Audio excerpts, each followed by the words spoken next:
C'est le troisième numéro du débat de Nana FM. Mesdames et messieurs, bonjour. Merci pour votre fidélité, vous qui nous suivez sur la 95.5, le www.nanafm.tg ou sur le bouquet Canal Plus numéro 575 ou encore sur la chaîne YouTube Norbert Douadi. Bonjour et bienvenue. La communauté internationale observe chaque 21 février la journée de la langue maternelle. L'objectif est de promouvoir et de préserver ces langues maternelles. La question qui nous réunit ce matin est de savoir est-ce que les langues maternelles peuvent contribuer au développement d'un pays. Et pour en parler, nous recevons sur notre plateau Togui Daban Aïvon. Togui, bonjour. Bonjour. Merci une fois encore d'avoir accepté notre invitation. Tout le plaisir est pour moi. Alors les auditeurs, vous avez donc la possibilité d'intervenir dans ce débat sur nos deux numéros, 91 09 71 71 ou le 96 61 58 58. Je m'appelle Norbert Douadi et Nestor Glo assure la mise en onde.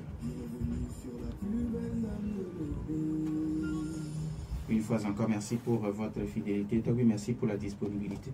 D'abord, qu'est-ce qu'on appelle langue maternelle? La langue maternelle, c'est la langue de tes origines, la toute première langue acquise dès la naissance. Et de ce fait, cette langue est fondamentale. Elle est en ton fort intérieur parce que c'est aux côtés d'elle que viennent se greffer d'autres langues éventuelles. Alors, mais aujourd'hui, Togo, des gens sont nés à Lomé, prenons l'exemple du sud Togo, des gens sont nés à Lomé, mais ils ne savent pas parler le mina. Bon, au fait, vous pourrez naître à Lomé, et si le mina n'est pas le dialecte de vos origines, vous pouvez ne pas savoir le parler. Alors, mais ceux qui sont du sud Togo... Ceux qui sont du sud, nous avons diverses langues. Par exemple, ceux qui sont du sud Togo peuvent parler non seulement le milan, mais il y a le wati, il y a le bé, il y a l'angran, selon que vous soyez de ces communautés ou pas, ou d'une communauté à l'autre. Lorsque vous êtes du sud Togo, que vous êtes angran, mais que vous ne comprenez pas angran, vous vous sentirez déraciné. Il y a quelque chose en vous qui ne tourne pas rond. Parce que vous serez amené à réfléchir dans le dialecte d'une autre communauté. Vous ne vous posséderez pas entièrement. Et c'est pour cela que cette langue-là est fondamentale. C'est vrai, vous pourrez être du sud, ou vous pourrez être togolais, naître en France par exemple, et ne pas maîtriser votre langue et votre première langue comme langue maternelle. Ça peut arriver. Mais du coup, vous serez modelé dans une autre langue. Et cela agira également sur votre comportement. Vous allez par exemple en voulant, disons en parlant même votre langue, ça devient léger. Il y a beaucoup de termes que vous ne comprenez pas parce que votre langue maternelle est devenue une langue secondaire pour vous. Vous l'aurez acquise secondairement. Et il y a quelque chose qui manque. Sinon, lorsqu'on parle de la langue maternelle comme la première langue acquise, ce n'est pas la vraie approche de la chose. Au fait, c'est la langue de ses origines. La toute première langue fondamentale, issue de ses origines. Et là, vous avez une connaissance basique. C'est que tout ce qui fait votre origine, l'environnement originel, vous l'avez de façon fondamentale. Alors, et lorsque vous parlez votre langue, il y a une certaine densité dedans. Est-ce que, selon ce que vous êtes en train de développer, faut-il parler de l'aspect culturel et culturel de la langue maternelle? En fait, c'est un véhicule, la langue. Et ce véhicule va vous procurer toutes les valeurs de votre milieu. Lorsque vous ne possédez pas vos valeurs, vous êtes aliéné. Et disons même hybride. Généralement, nous sommes hybrides. Parce que maîtrisant mal notre milieu et notre langue maternelle, donc d'origine, nous croyons posséder les autres langues avec leurs valeurs. Et cela nous rend hybrides. Culturellement, cela nous rend hybride. Lorsque nous voulons parler de culte, moi je crois que le culte est disons, est solidaire de la culture aussi. Lorsqu'on parle de culte et de rituels, ce sont des valeurs, ce sont des savoir-faire. Et lorsque vous ne savez pas faire et que vous ignorez, vous croyez peut-être être au-dessus de ces choses. Or, c'est un manque en vous. Donc, le véhicule, la langue comme véhicule de valeur, comporte un certain nombre de connaissances que vous maîtriserez très mal lorsque vous ne le possédez pas. C'est pour cela que, en faisant la jonction avec votre terme, quelqu'un qui possède toutes les valeurs de son milieu peut influencer positivement son milieu, peut mieux posséder son milieu et l'amener à se développer. Alors, avant d'arriver au terme de comment est-ce que les langues maternelles peuvent-elles contribuer au développement, donc aujourd'hui des gens ont tendance à franchiser leur nom. Je donne toujours cet exemple, quelqu'un qui s'appelle Nuglosé, mais qui, son nom s'écrit N-U, mais donc il préfère qu'on l'appelle Nuglose. Je ne sais pas si cette personne aujourd'hui, elle est déracinée. Vous savez, le fait même de changer, disons de franciser autant que faire se peut, les noms et autres là nous rend méconnaissables. Et ça fait parfois rigoler celui-là qui est imbu de cette tradition et qui maîtrise vraiment le dialecte. Et ça fait légion. Parfois, ça passe comme une mode où les gens ont commencé par toucher, manipuler leur nom réel. Nuglosé, nuglose, ils veulent franciser, ils veulent donner un autre ton, mais qui apparemment dans l'autre communauté française passe sans gêne. Mais dans notre communauté, ça choque, ça heurte. Lorsque vous parlez de nuglose, ça a quel sens? Vous perdez le sens et donc la valeur de votre nom, de votre identité. C'est une perte identitaire totalement, c'est une aliénation. Lorsque vous prenez Avoulete, j'ai fréquenté avec ses cousins, cousines à Gbeyedi. Au lieu de dire l'été, ils ont mis accent grave, on dit Avoulette. Avoulette. Et ça leur donne une certaine fierté, alors que devant nous autres, c'est vraiment une aberration, j'allais dire. Ce n'est pas une hauteur, ça vous descend, ça vous met bas. Lorsque vous prenez Oklo, il y a ce nom-là qui, c'est d'ailleurs très fréquent au Ghana. Oklo, vous savez sa racine, c'est éclou. Lorsque vous prenez, je me rappelle même jusqu'à l'université, il y a un collègue qui sait, à partir de l'université, malgré son niveau intellectuel soi-disant élevé, il s'appelait Taré. Au lieu de conserver Taré, parce qu'en l'épelant, nos professeurs expatriés dirent Taré, Taré, il est allé changer et on l'appelle Tar. Il a même mis H dedans. Tar. Or, que tu sois taré ou que tu aies une tare, c'est la même chose presque. Donc, il y a d'autres, par exemple, Abbé et Sopé, c'est un quartier. Il y a la famille Soroga. Ils sont allés, Soroga, et ça s'entend, ça se comprend dans notre milieu parfaitement. Ben, ils sont allés mettre S dedans. Et ça devient Sorogas, qui est totalement dénaturé, dénudé de tout sens. Alors, ce qui veut dire qu'aujourd'hui, la journée du 21 février, la journée internationale de langue maternelle, on ne peut plus capitale. Mais bien sûr, il faut sensibiliser les gens à nos valeurs. La langue est une valeur. Lorsque tu ne la possèdes pas, ta langue maternelle, tu perds ses valeurs. Tu es déconnecté de ton milieu d'une manière ou d'une autre. Tu ne peux plus véhiculer les connaissances. Tu ne peux même pas passer ces connaissances à tes enfants, à ton entourage. C'est une valeur, c'est un véhicule, c'est un outil d'expression, de communication, un outil d'action sur ton environnement immédiat et lointain.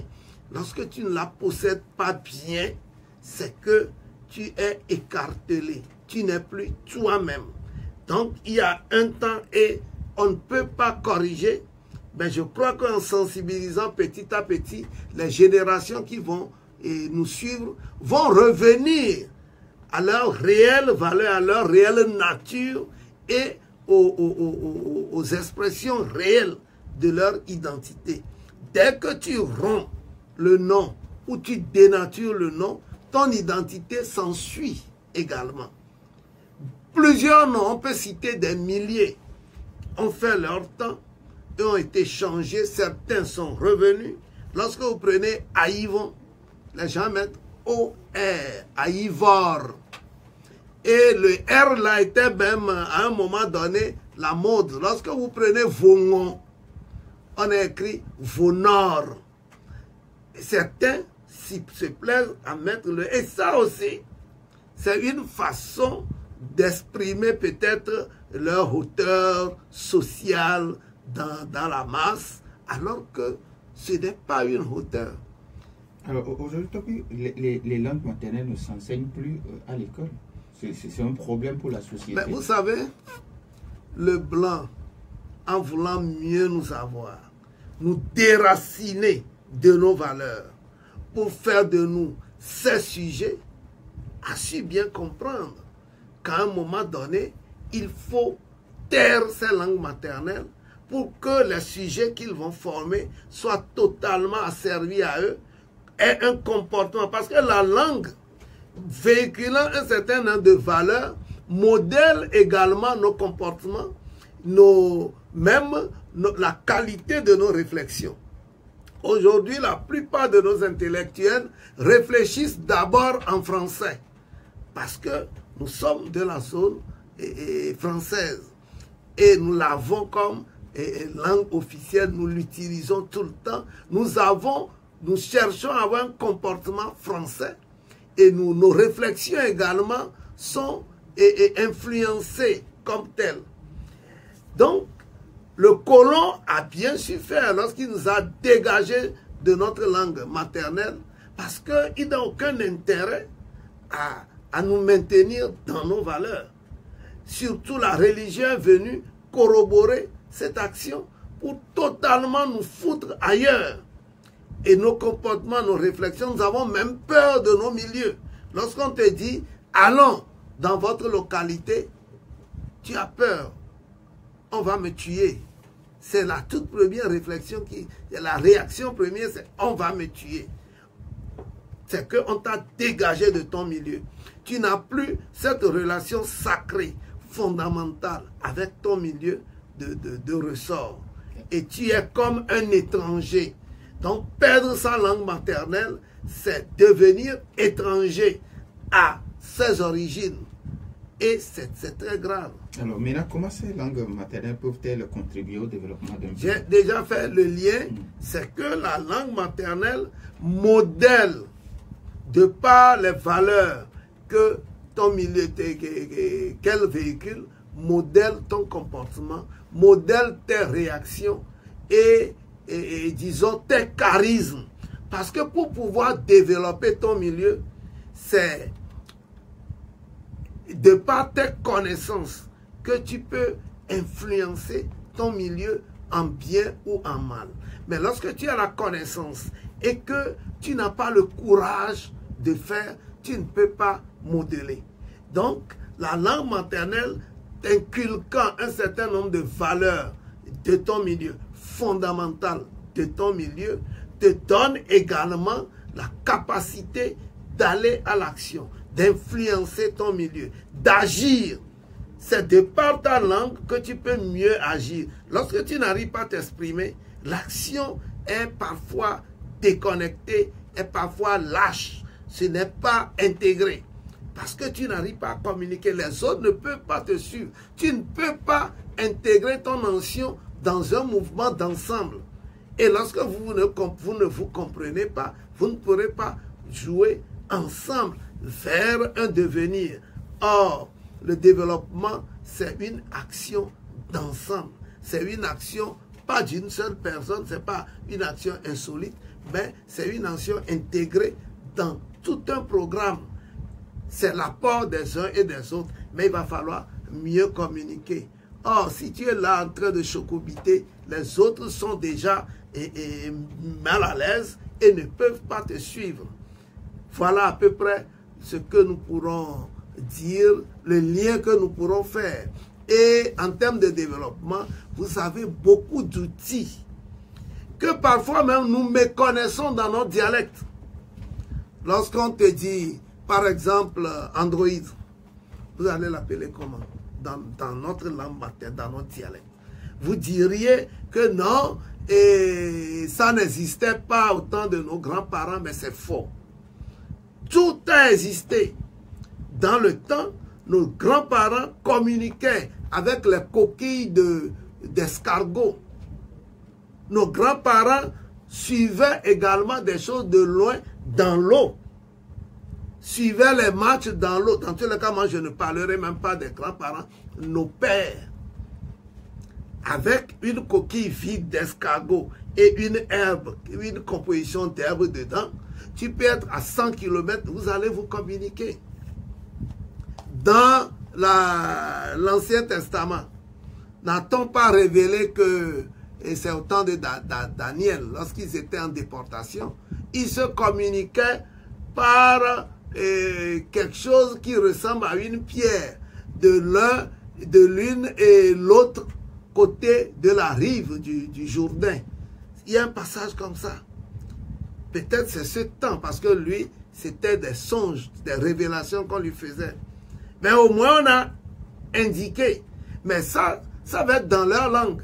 Mais dans notre langue, là, l'outil de communication, là, l'escargot et les trucs, là, ça s'apparente à l'Android.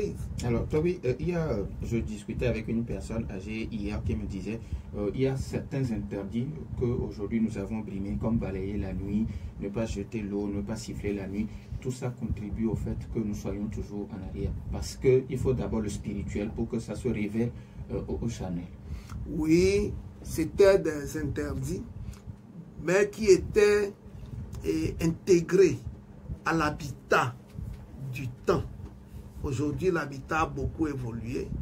Et c'est vrai que pour le comprendre sur le plan spirituel, il faut d'abord le comprendre sur le plan physique. On dit de ne pas siffler la nuit. Le sifflement attire les reptiles, les serpents. Et dans notre habitat, dans le temps, nous sommes intégrés à la nature sauvage. De sorte que si vous ne savez pas siffler, vous allez attirer ces reptiles-là vers vous.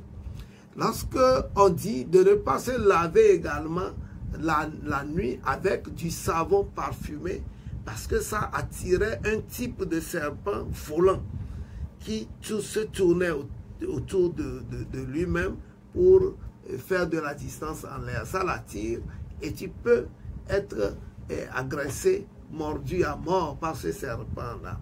Ne pas balayer la nuit, généralement dans nos cases, dans le temps, c'est la terre battue. Et lorsque vous balayez la nuit, vous soulevez de la poussière qui ne va pas redescendre avant que vous rentriez. Ça crée des pneumonies. Et donc, disons sur le plan physique, il y a des explications qui collent exactement et qui prémunissent les gens d'un certain nombre d'accidents, de maladies et autres. Sur le plan spirituel maintenant, on parle des esprits qu'il ne faut pas, disons, dont il ne faut pas troubler la tranquillité de par ces sifflements et autres. Sachez qu'il n'y a pas que les reptiles, il y a également un certain nombre d'insectes qui sont attirés par le sifflement. Dans le sifflement, il y a plusieurs fréquences qui s'apparentent soit aux reptiles ou aux trucs là. Dans la forêt, tu ne dois pas allumer parce que la lumière attire les animaux. Disons, surtout les gros ruminants et disons les grosses bêtes, je vais dire. 91 09 71 71 ou le 96 61 58 58, les langues maternelles peuvent-elles contribuer au développement? C'est le thème qui nous réunit ce matin. Vous avez maintenant la possibilité d'intervenir dans ce débat, mais après la pause.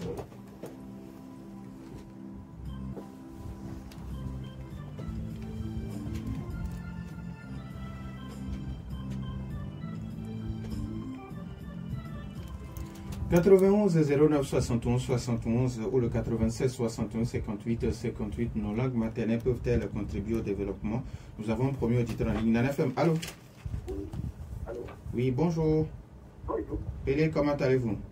Bien. Oui, allez-y, on vous écoute. Yo, la tche. Les langues maternelles peuvent contribuer, c'est une grande valeur. Ouais. Donc, je pense que c'est la question qu'on peut trouver, voir comment on peut le faire. Je voudrais voir comment je vais partager ça avec ce groupe.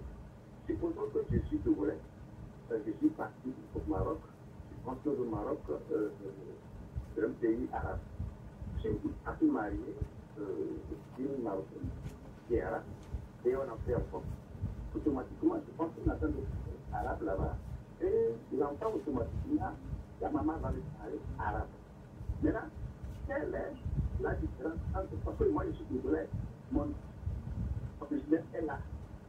Est-ce que la langue maternelle c'est l'arabe ou bien c'est la langue togolaise ici? Ça c'est la première préoccupation. Je pense que c'est vrai. Bon, à ce qui concerne la deuxième préoccupation, je voudrais aussi préciser qu'on parle de la langue. Je dis dans nos pays là, de l'université de notre ça et ADD. Si on fait ces choses-là dans la culture togolaise pour faire souvent de la politique. Et aujourd'hui, si on parle le Mina, nos langues là, ça rentre automatiquement et que les gens comprennent vite ce qu'on fait de la politique. En troisième question, c'est aussi notre autorité qui nous doit enlever ça dans le texte, dans l'ordre. Et à l'école, on vous dit, si vous parlez de Mina, je vais vous donner le signal. Donc, on prend les jours là pour coller, c'est parce que vous avez parlé votre langue. Vous voyez, c'est notre autorité. Et comme je dis, après 1963, sont les délicats de nos courants. Donc, c'est ça que nous avons installé tout ça dans le test. Et on a utilisé nos langues là après. Ça, c'est autre chose. Mais la parole même, c'est la langue matérielle. Merci beaucoup, Appelé. Nous avons notre auditeur en ligne. Nana FM, allô? Allô? Oui, bonjour. Oui, bonjour, M. Norvège. Michel, comment allez-vous? Je vais bien. Oui, allez-y, on vous écoute. Bonjour, Toby. Bonjour. Et vraiment, c'est un débat intéressant. Et comme Toby a su le dire, c'est hyper capital. Vous allez voir qu'au niveau des Chinois, quand ils parlaient anglais, ils avaient compris à un moment donné que non, il fallait prendre un chinois adapté pour transcrire tout ce qu'ils ont appris en anglais en chinois. Et vous avez vu, lorsqu'ils ont décollé avec cette langue, leur chinois mandarin même, ils parlent, même s'ils ont des dialectes, aujourd'hui, ils sont vraiment hyper développés parce qu'ils peuvent traduire les choses dans leur propre langue. Nous, notre malheur, c'est d'avoir rencontré ces colons noirs, c'est-à-dire ceux qui ont pris la place des colons blancs et qui ont voulu faire plus que les colons blancs. Et l'intervenant de tout à l'heure vient de le dire, quand on vous sanctionne parce que vous avez parlé votre langue maternelle. Vous voyez, donc c'est ça qui a contribué à exacerber la disparité ou bien l'abandon total de nos langues maternelles. Maintenant, moi, j'en viens à une solution. La solution, c'est que au niveau de chaque établissement scolaire. L'État doit prendre ça comme également une priorité. Les élèves peuvent, ne serait-ce que 2 heures par semaine, se retrouver et les meilleurs élèves qui parlent très bien leur langue et travaillent avec les gens natifs de leur localité ou bien de leur langue du moins. Et parler ensemble cette langue-là, s'apprendre ensemble. Même ils peuvent recevoir l'assistance des enseignants parlant la langue en question. Merci beaucoup, Michel. Nana Femalo. Oui, bonjour. Bonjour, Camille. La tché. Yo. J'aurais aimé que l'émission de ce matin, quand on capte la radio, soit faite à Nové, puisque Norbert Donavegweni et Tobiha Donavegweni, pour qu'on puisse choquer l'auditoire. Et c'est comme si on ne va plus ramer à contre-courant de ce que nous disons. Et ça, je le propose à Nana FM. D'accord. Merci beaucoup, Camille. D'accord. Ma préoccupation se trouve du côté de la chefferie. La chefferie est définie comme garant des us et coutumes. Mais je pense qu'à ce niveau, vous aussi à la chefferie, vous faites obstacle à cette révolution de langue vernaculaire. Pour quelle cause? Toby est bien instruit, mais pouvait instaurer dans son royaume que sa langue maternelle, où on cherche des traducteurs, quand bien même il comprend l'anglais, le français et d'autres langues, exige à ce que tout soit fait dans sa langue maternelle. Et on cherche les traducteurs comme on le fait à l'étranger. Vous y arrivez, vous devez chercher un écouteur ou bien un bilingue pour pouvoir vous accompagner. Pourquoi on ne fait pas la même chose ici? Et ça me choque par moment quand on veut interviewer certains de nos chefs, ils estiment s'exprimer en langue étrangère. Or qu'ils pouvaient s'exprimer en bonne et due forme dans leur langue, qui est une fierté, et à qui de droit de l'interpréter. Alors l'usage ou bien la quintessence de garant des us et coutumes se trouve où? Merci. Sur cet aspect-là. Merci beaucoup. Et pour finir, oui. Par rapport aux intellectuels que nous sommes, beaucoup pensent qu'on ne peut plus revenir en arrière sur le fait que on est déjà beaucoup évolué. Mais quand nous prenons les exemples des Chinois, comme quelqu'un vient de le dire, de la Corée, même du Sénégal, on se trouve que c'est parce qu'au départ, on nous a ôté nos alphabets qu'on le pense ainsi. Si on nous avait donné l'opportunité d'utiliser nos alphabets depuis très longtemps, on aurait été familiarisé et puis ce problème n'existerait même pas. Merci beaucoup. On prend le tout dernier auditeur. Nana FM, allô? Bonjour. Madame ici, bonjour. Oui, moi j'ai commencé par écrire mes messages en Mina depuis longtemps. C'est-à-dire j'insère le Mina dedans depuis longtemps. Et puis, comme il a parlé des Sénégalais, eux, ils sont dans le Wolof partout, en ville, sur leur étude média, c'est que le Wolof, parsemé d'un mot français coutume. Et puis, je veux dire que, mon frère, tu m'as coupé l'autre jour, je veux le dire devant Dieu et les hommes, tu m'as coupé l'autre jour alors que je n'avais pas fini. Voilà, je l'ai dit devant Dieu et les hommes. Et même devant Toby là-bas. Merci beaucoup. C'est entendu et c'est réparé. Merci beaucoup à madame ici. Je pense qu'on va donner maintenant la possibilité à Toby de répondre. Alors, vous avez suivi comme équipe. Je pense que c'est vrai que vous êtes très instruit, mais tout doit se faire en langue maternelle dans votre palais. Je crois qu'il ne faut pas réduire notre environnement. Aujourd'hui, nous sommes dans le concert de toutes les nations. Et c'est une richesse que d'avoir la connaissance de plusieurs dialectes, de plusieurs langues.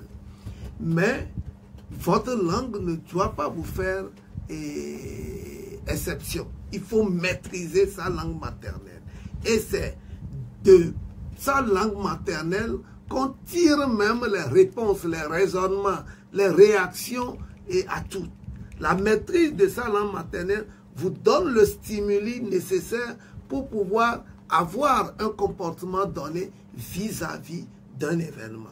Donc ce n'est pas qu'au-delà de sa langue maternelle, il ne faut pas s'exprimer dans d'autres. On peut toujours s'exprimer dans sa langue maternelle. Comme moi, aujourd'hui, garant des us et coutumes, je m'exprime en français. Beaucoup de gens m'écoutent, comprennent mieux qu'en voulant, coûte que coûte, me cloîtrer à ma langue maternelle. Ce n'est pas de ma langue maternelle que je peux toujours raisonner. Mais les ingrédients, les fondements me viennent de la maîtrise de cette langue.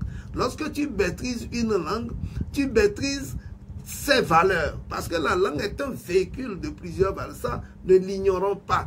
Et lorsque tu possèdes la langue d'une autre communauté, tu maîtrises également les valeurs qui sont induites dans cette langue. Imaginez que celui qui dise, celui qui fait la proposition, soit étranger et qu'il vienne, venant chez moi, on est obligé de lui traduire ce que je dis. Alors que je pourrais, pour même gagner du temps et que la communication soit directe, beaucoup plus conviviale, m'exprimer dans sa langue que je connais. Sinon, il va être limité dans ses expressions. L'échange ne sera pas vraiment gai. Alors, parlant de développement, il pense qu'aujourd'hui, certaines personnes pensent qu'on ne peut plus revenir en arrière. Si, on peut revenir. C'est une question de volonté politique et sociale. C'est une question de programme. Sachez que lorsque les Blancs sont venus, leur objectif, c'est de faire de nous des sujets assimilés. Et ce faisant, nous devons posséder leur langue pour qu'ils puissent mieux nous assimiler. Ils ont créé l'UNESCO. L'UNESCO, c'est cette institution qui valide tous les diplômes presque. Tous les programmes, ils ont institué un programme. Et c'est de ce programme scolaire qu'ils ont enlevé l'usage de nos langues et ils ont fait en sorte que tout s'enseigne dans leur langue. Le remplaçant du colon, comme ils disent les colons noirs, ben, il ne peut pas vous fabriquer un autre programme qui n'est pas dans le circuit de l'UNESCO. Auquel cas, vous n'aurez pas les financements et la reconnaissance requise. Et il a un devoir, une obligation de résultat. Ceci dit, il ne pourra pas perdre ce temps à vous faire autre chose qui ne sera pas utilisé dans le programme scolaire. Lorsque, par exemple, on dit, nous allons enseigner aux côtés donc de la langue du colon, la langue maternelle, vous pourrez l'approfondir, mais ça doit faire partie d'un programme donné. Ça doit être utilisé à quelque chose. Sinon, vous l'oubliez. Le mot que vous avez appris aujourd'hui, vous l'oublierez demain ou le lendemain. Ceci dit, c'est une question de volonté politique et sociale. Lorsque l'expression et le besoin s'expriment dans le social, c'est le politique qui doit prendre ça à cœur et y trouver réponse. Aujourd'hui, c'est vrai, ça va nous ralentir. Mais nous devons faire en sorte qu'au côté du français, que ces dialectes soient petit à petit et concomitamment enseignés et maîtrisés pour que autant nous pourrions nous exprimer en français dans la langue du colon, nous puissions également nous exprimer dans nos langues. Ça fait plus convivial. Et dans nos administrations, cela se fait. Partout où tu vas dans nos administrations, les gens parlent élevé, les gens parlent main des frères, ça s'entend un peu partout. Et je crois que c'est possible. Alors, Toby, moi, je me rappelle que j'ai été renvoyé pour une semaine pour avoir parlé Nina en classe. Et aujourd'hui, on parle de signal. Oui, mais avant, c'est du signal. On t'accorde, on te met du n'importe quoi au cou. Souvent, c'est les os d'aliments, des os de chèvres et autres là. Quand on te met ça comme un collier au cou. Et toi aussi, tu es obligé de guetter. Et l'autre là, qui, sans le savoir, prononce un seul terme de votre langue, allez, tu te débarrasses. Et ça devient maintenant, disons, je ne sais même pas, disons que vous vous guettez, vous vous surveillez. Parce que lorsque tu as le signal, tu es obligé de t'en débarrasser. Alors tu surveilles l'autre. Et forcément, vous parlerez très bien dans l'autre langue. On vous dira 15, 16, on vous donnera 15, 16 sur 20, vous serez nul, médiocre dans votre dialecte. Et beaucoup de termes vous échappent. Alors vos valeurs aussi en dépendent. Et lorsqu'on vous parle dans votre milieu, vous êtes méconnaissable. Et quand Michel propose que dans les établissements scolaires, que ceux qui maîtrisent mieux les langues maternelles peuvent organiser des débats autour des langues maternelles au moins 2 heures par semaine. Oui, mais si le programme établi ne l'intègre pas, alors on ne peut pas vous pointer par rapport à ça. Or, c'est les pointages qui vous donneront une moyenne pour pouvoir aller en classe supérieure. Donc, il faut forcément que cela soit intégré à un programme, que cela serve à quelque chose. Si ça ne sert pas, autant ne pas perdre le temps. Et il va falloir que l'autorité, le politique, puisse s'en approprier, donc s'approprier de ces propositions, de ces besoins, pour remodeler le programme. Encore faut-il se déconnecter un peu du programme métropolitain. Pelé qui vous demande qu'il est togolais, il va au Maroc, il se marie. Oui, je me rappelle, mais lorsque vous êtes d'un milieu, que vous vous mariez, vous épousez et dans un autre milieu, automatiquement, ça devient une relativité. Votre enfant est autant originaire de votre milieu, tout comme du milieu de sa mère. Et si vous êtes dans le milieu de sa mère, la langue maternelle de sa mère devient la première langue. Et du moment où vous n'êtes pas dans votre milieu, l'enfant, vous le verrez grandir et avoir la corpulence des gens de ce milieu. Il parlera bien ce dialecte. Et lorsque plus tard vous revenez dans votre milieu, la langue de votre milieu n'est plus sa langue maternelle. Il y a une relativité dans la chose. Mais lorsque l'enfant naît et grandit dans le milieu paternel, la langue paternelle devient sa première langue maternelle. Il a peut-être la possibilité d'acquérir les 2 langues maternelles, mais c'est une question de milieu et d'usage. L'arabe n'étant pas utilisé dans son milieu paternel, lorsqu'il viendra dans son milieu paternel, il deviendra totalement étranger et ne pourra plus s'exprimer. Et c'est déjà un coup. Et s'il grandit, donc moi j'ai une nièce qui a épousé pas un Marocain, ben ils sont togolais, ils se sont rencontrés là-bas. Mais le milieu a fait que l'enfant s'est développé rapidement et a même la corpulence des gens de ce milieu. Nous avons de nos cousins qui étaient nés au Togo, mais dans une autre communauté. Ils ont été modelés dans la corpulence de cette communauté. Donc le milieu aussi joue. Ceci dit, quelqu'un qui prend ailleurs fait de son enfant d'abord un hybride qui est obligé d'adopter les 2 langues. C'est une question c'est qu'il n'a pas le choix. Pour se retrouver dans l'un ou l'autre milieu, auquel cas la langue du milieu de sa mère va être sa seule langue maternelle s'il ne maîtrise pas celle de son papa. Alors Michel et puis Madame ici qui ont parlé des Chinois qui se sont développés grâce à leur langue, et on parle également des Sénégalais. Il n'y a pas que les Sénégalais, il y a les Libyens, il y a du moins en général les Arabes qui à un moment donné se sont départis de la langue métropolitaine pour pouvoir s'appesantir et développer leur langue maternelle. Et j'ai dit, la langue maternelle est un véhicule des valeurs de son milieu. Et nos valeurs sont relativement différentes les unes des autres, d'une communauté à une autre. Et lorsque vous ne possédez pas votre langue maternelle, votre milieu vous est méconnaissable. Vous ne pourrez même pas le développer. Vous ne pourrez pas l'appréhender et maîtriser les atouts que votre propre milieu vous offre.